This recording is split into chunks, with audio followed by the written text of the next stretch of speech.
Can't seem to see your face. Mysterious. I'm Grace. I'm gonna call you Rocky. Thumbs up. No, that's thumbs down. You would do the thumbs up. It's close enough. It's close enough if you're working with an actual alien in real time. That's from the new film Project Hail Mary, which gives ultimately an uplifting vision of what our first encounter with alien life could be like for humanity. And if we call that sci-fi, science fiction, right now we're going to do some sci-fact, because we have this great guest I told you about. There are renewed questions about whether there's life beyond Earth or what the Trump Pentagon is up to, releasing a batch of documents and videos that they kind of hyped up as maybe related to UFOs. There was also some testimony from civilians and military personnel. One official said they were speechless after seeing certain flying objects. There's also this 2019 clip that has unidentified objects that appear to fly over the Persian Gulf. There's a 2024 video, and people discuss this online, that shows something near Syria that appeared to go accelerate at a very fast rate. And from 2022, a cigar-shaped object that was flying, at least according to this sort of grainy video, near U.S. military installations. The footage sparks at a minimum curiosity.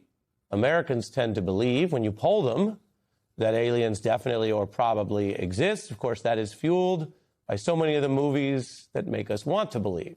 Starting with this odd drop from the files from an administration that sometimes seems to want to be in the news or distract. We're all aware of that. You were a little skeptical of how it came out. What do we make of these files? Well, I'm not surprised by them, given the testimonies we've seen in Congress under oath of whistleblowers, former military personnel, former intelligence officers, all saying that they've got alien body parts and crash saucers and reverse engineered technologies.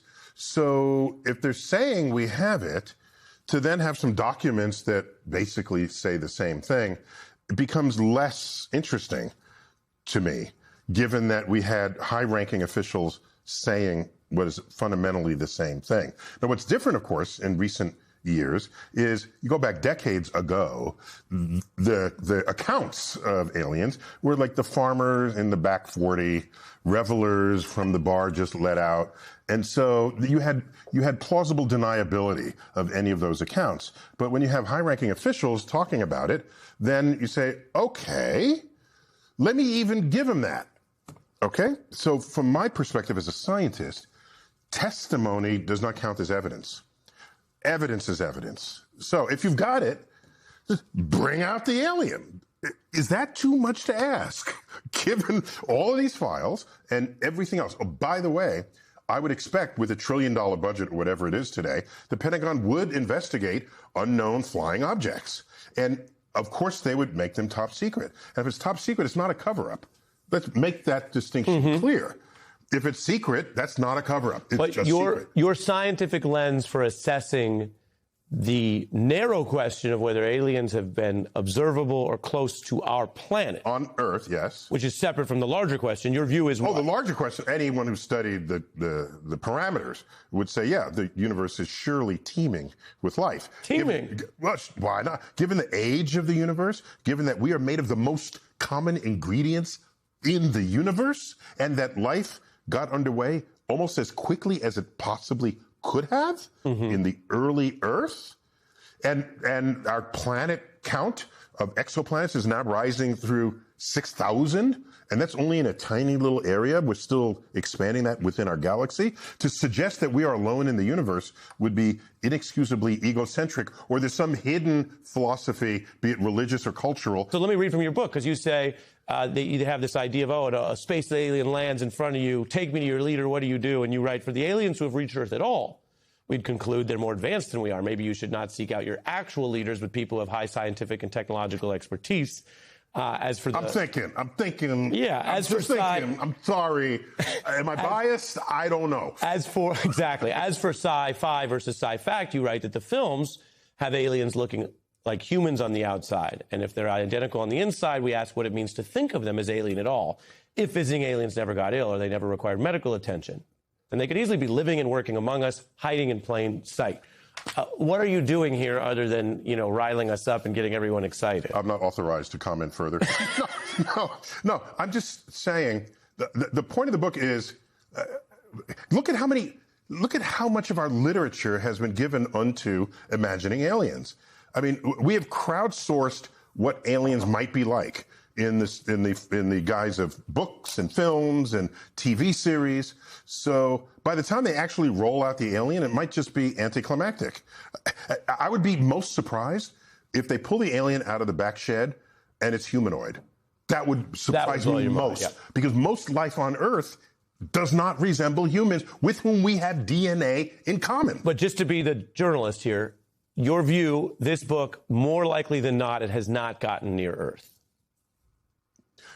What people are bringing forth as evidence, which includes a lot of testimony, the "I need a witness" cry out in a court of law, in a courtroom, is something uttered by no scientist ever. Let me ask it differently. You're the scientist and I'm the lawyer. You don't see sufficient primary original evidence to think that they've gotten near this planet. What I'm going to say it. I'm going to make a stronger statement. Let every testimony be true. Okay? Until they fork up an alien, we will always and forever have to say to each other, do you believe in aliens? Right. Because it comes down to, do you believe in the testimony of the people who say they've seen aliens? And we don't say, do you believe in an octopus? We don't say that because you've seen an octopus. Yeah. But if no one had ever seen an octopus, only a couple of dozen people, and you parade them in front of Congress, you got to believe he's got 8 legs, and each leg has suction cups, and it's got a huge smart brain, and it can open jars and doorknobs, and you think, okay, draw one, and they draw it. It'll be a funny drawing, right? And no one would believe it. Well, we do say, do you believe in life after love? Or life after Colbert. Okay. Let's take a look at your black hole science comedic moment on the final I was honored finale to of be in Colbert. the last episode, yes. What is this? Stephen, maybe I can help explain. What is it? Well, it looks to me like a textbook case of an Einstein-Rosen bridge, also known as an interdimensional wormhole. Your cancellation has created a rift in the comedy variety talk continuum. And if it grows, all of late-night television could be destroyed. In reality, a wormhole doesn't suck. It's just a portal you step through. And where'd you get green? We've been watching too much Rick and Morty?